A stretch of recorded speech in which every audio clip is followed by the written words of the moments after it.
Salut la poiscaille. Depuis Game of Thrones, ça fait longtemps que je n'avais pas parlé de série. Alors aujourd'hui, on va se pencher du côté de Breaking Bad.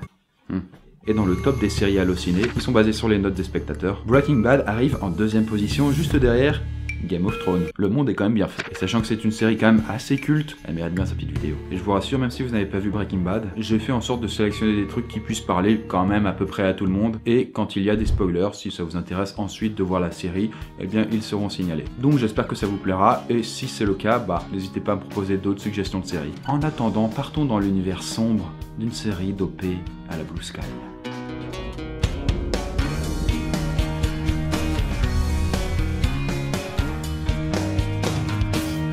Alors en 3 mots, ou un peu plus, Breaking Bad, qu'est-ce que c'est? Eh bien à la base c'est une série qui a débarqué en 2008 sur une chaîne de télé américaine. On y découvre le personnage de Walter White, un prof de chimie atteint d'un cancer du poumon. Oui voilà, c'est très joyeux déjà. Et pour se faire un peu d'argent pour assurer le confort de sa famille après sa mort, il décide de se lancer dans la fabrication et le deal de méthamphétamine. Une drogue dure, très dure. Je vous laisse un petit échantillon de ce que fait la meth. Bon, bref, voilà pour le pitch. Maintenant, tout le monde peut à peu près comprendre ce qui va se passer par la suite. Vous vous doutez bien que dès qu'il y a une série ou un film à succès, les commerçants se jettent dessus. Donc dans ce premier truc, on va voir les ventes les plus improbables réalisées sur le dos de Breaking Bad. Alors déjà, première vente, un slip. Mais pas n'importe quel slip, puisque c'est le slip de Walter White.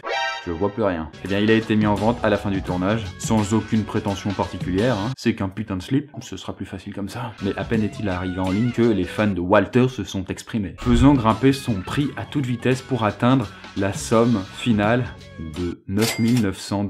Un slip, voilà. Alors sachant qu'un lot de 3 slips classiques aux USA ça coûte 5 $, on peut raisonnablement conclure que le slip de Walter White a autant de valeur que 6000 slips classiques.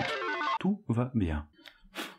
Sinon, seconde chose insolite qui fait aussi office de produit dérivé, c'est bien sûr la méthamphétamine. Ou plus exactement, comme l'appelle Walter White, la Blue Sky. Alors ils ont appelé ça la Blue Sky alors que de base la meth est incolore, blanche, mais puisque la leur dans les produits qu'ils utilisent, eh bien il y a un colorant qui fait qu'elle devient bleue. Voilà, donc c'est clairement l'élément central de la série. Eh bien vous pouvez vous en procurer de manière totalement légale.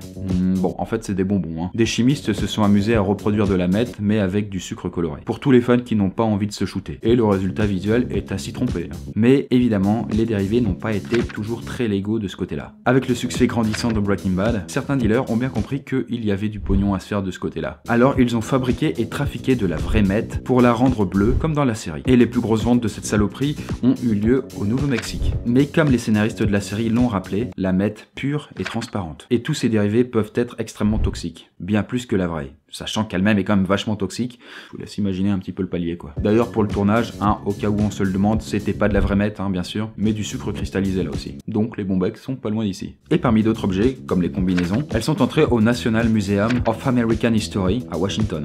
Et oui, parce que les directeurs avaient jugé que Breaking Bad avait toute sa place dans leur musée, considérant comme certain son apport au patrimoine culturel américain. Tout est dit, j'ai envie de dire. Dites-moi, Pascal, qu'est-ce que vous faites quand vous adorez un jeu, un bouquin ou une série? Vous collectionnez des objets en rapport avec. Vous essayez de rencontrer les acteurs. Vous en collez des posters partout. Oui, c'est un bon début, mais vous n'arrivez pas à la cheville d'un certain Ryan Carroll, qui a fini en prison pour son amour pour Breaking Bad. Explication. Alors déjà, être un fan de Breaking Bad, c'est pas comme être un fan de Disney, si vous situez un petit peu les différences. Forcément, les conséquences sont pas les mêmes. Et Ryan, de son côté, était très, voire un peu trop, au taquet sur la série. Au point où il aurait confié à un journal américain que Breaking Bad serait aussi addictif que de la meth. Puisque chaque jour, il avait besoin de sa dose d'épisodes, sinon il souffrait de ce sentiment très désagréable qui est le manque particulier. En septembre 2013, il décide de participer à un grand concours organisé par la prod de Breaking Bad pour tenter de remporter le gros lot. Avoir la chance exclusive de visionner le dernier épisode de la série en compagnie de Aaron Paul. Donc voilà, pour ceux qui l'ignorent, l'un des personnages principaux de la série, voilà, il est juste là, voilà, il est partout. Un ancien élève de Walter White est devenu, au moment des faits, son acolyte avec qui il fait son business de méthamphétamine. Alors imaginez la joie de Ryan lorsqu'il apprend qu'il remporte le gros lot. Tout content, il se rend à la projection avec Aaron et là, il est transcendé. C'est décidé, lui aussi, il va se lancer dans le trafic de méthamphétamine. Mais bon, déjà pour la dealer, il faut savoir déjà la créer. Ryan se procure donc plusieurs drogues de synthèse et d'autres substances, toutes bien sûr obtenues sans ordonnance, et se fait choper à peine quelques mois plus tard. C'était bien essayé, mais apparemment il est pas fait pour ça. on va voir aussi que Breaking Bad est aussi une immense toile. Cette série hyper scénarisée a le don de tisser des liens entre la fiction et la réalité. Mais aussi entre fiction et fiction. Une théorie est d'ailleurs née à son sujet suite à une vidéo de Netflix, diffusée il y a seulement quelques mois de ça. Et cette théorie s'appelle The Breaking Dead. Vous voyez le lien? En gros, cette théorie voudrait que Breaking Bad soit en fait un anti-épisode de la série The Walking Dead. C'est-à-dire une histoire qui précède Walking Dead, avec tous ces petits zombies tout mignons quoi. Bon alors là on va perdre tous les gens qui n'ont vu ni Breaking Bad ni Walking Dead. Pour vous situer rapidement, le Walking Dead c'est un monde post-apo, dont la quasi-totalité de la population s'est transformée en zombies. Plutôt classique, plutôt efficace. Alors premier lien, la méthamphétamine bleue se trouve dans les deux séries, et elle permettait, par rapport à Walking Dead, de transformer les gens en zombies. Deuxième lien, une voiture, et plus précisément une Dodge Challenger rouge et noire. Troisième lien, une machine à café géante, qui appartient à un propriétaire différent dans chacune des deux séries. Et quatrième lien, attention cette fois-ci spoiler, donc passez un petit peu si vous voulez pas découvrir des trucs compromettants sur la série. Lorsque le personnage de Gus Fring, issu de la série Breaking Bad, meurt, il a la moitié du visage déchiré comme un zombie. Son maquillage rappelle beaucoup celui des zombies de Breaking Bad. Bon, après, on va casser un petit peu le côté merveilleux, mais il y a une explication beaucoup plus simple à tout ça, c'est juste que Breaking Bad et Walking Dead sont produites par la même chaîne, et donc, ils ont réutilisé des éléments de décor des deux séries pour pouvoir faire des économies. Il y a eu des clins d'œil croisés entre les deux, et c'est tout.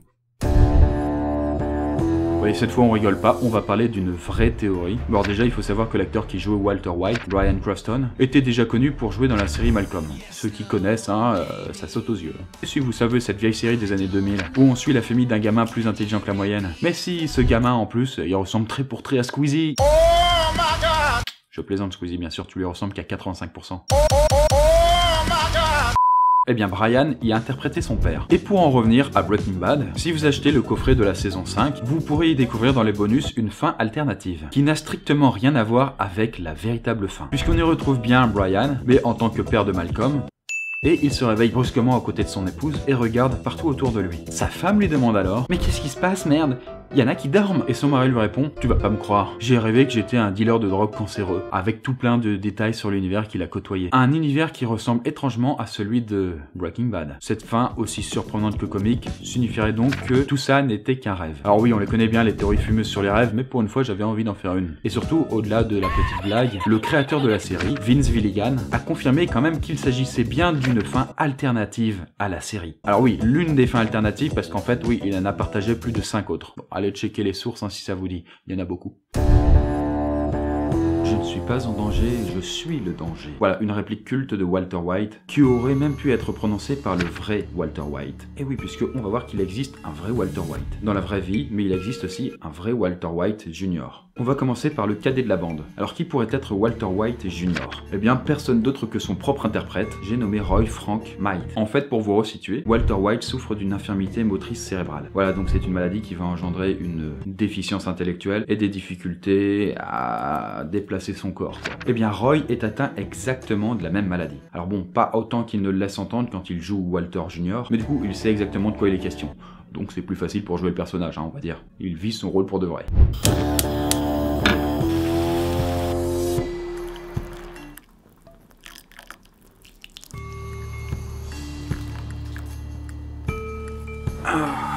Bah oui, on fabrique pas tous des drogues dangereuses. Et pour ce qui est du papa Walter White,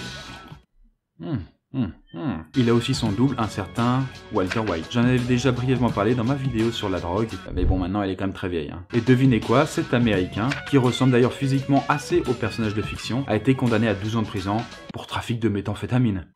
Il en possédait près de 15 kilos chez lui, ça fait un bon paquet. De toute façon, c'est pas raisonnable de se droguer, toi-même tu sais. Et tout comme le personnage de Walter, il a lui aussi la cinquantaine, et est tombé dans le trafic de meth quand il était tout petit. Non, c'est pas ça, c'est pas la même histoire. Sans autre motivation que l'argent qu'il pouvait faire. Mais ce n'est pas le seul Walter White qui a inspiré la série, puisqu'il existe aussi un autre Walter White, qui lui aurait existé dans les années 90, et qui avait lancé un énorme trafic de méthamphétamine, qu'il fabriquait lui-même. Coïncidence? Bah non, du coup non, puisqu'ils s'en sont inspirés. Et pour en revenir au Walter White de la série, lui aussi aurait extrêmement bien intériorisé le personnage. c'est important quand on est acteur. Au point que son personnage le transcende. Plus particulièrement, il dirait que c'est la dernière scène de la saison 2 qui l'a traumatisé le plus de Breaking Bad. Alors je vous laisse aller vous renseigner sur cette scène, hein. Je vais pas vous spoiler sur ce côté-là. Et pour travailler au mieux son personnage, il se baladait souvent avec ses scripts sur lui. Et un jour, l'inévitable arriva, quelqu'un fracassa la vitre de sa voiture pour y dérober le script de l'un des derniers épisodes de la saison 5. La police s'est alors démenée pour trouver des suspects, multiplier les interrogatoires, mais sans jamais trouver l'auteur de ce vandalisme. Heureusement, il semblait que c'était juste un fan un petit peu hystérique puisque les informations contenues dans le script n'ont jamais fuité. Voilà pour la fin de cet épisode. Breaking Bad, c'est bien plus qu'une série. Depuis ses premiers épisodes qui tranchent radicalement avec la morale puritaine américaine, le scénario annonce clairement que la suite ne va pas être joyeuse. Et pourtant, ça n'a pas empêché cette série de séduire des millions et des millions de téléspectateurs. Elle a aussi été nommée plusieurs fois au Golden Globe et récompensée d'un Emmy Award, ce qui est comme pas rien. Et pour cette fois-ci, nous restons sobres, je ne présente pas de chaîne. Je vous remercie juste d'avoir vu la vidéo jusqu'au bout. Pour conclure, je dirais...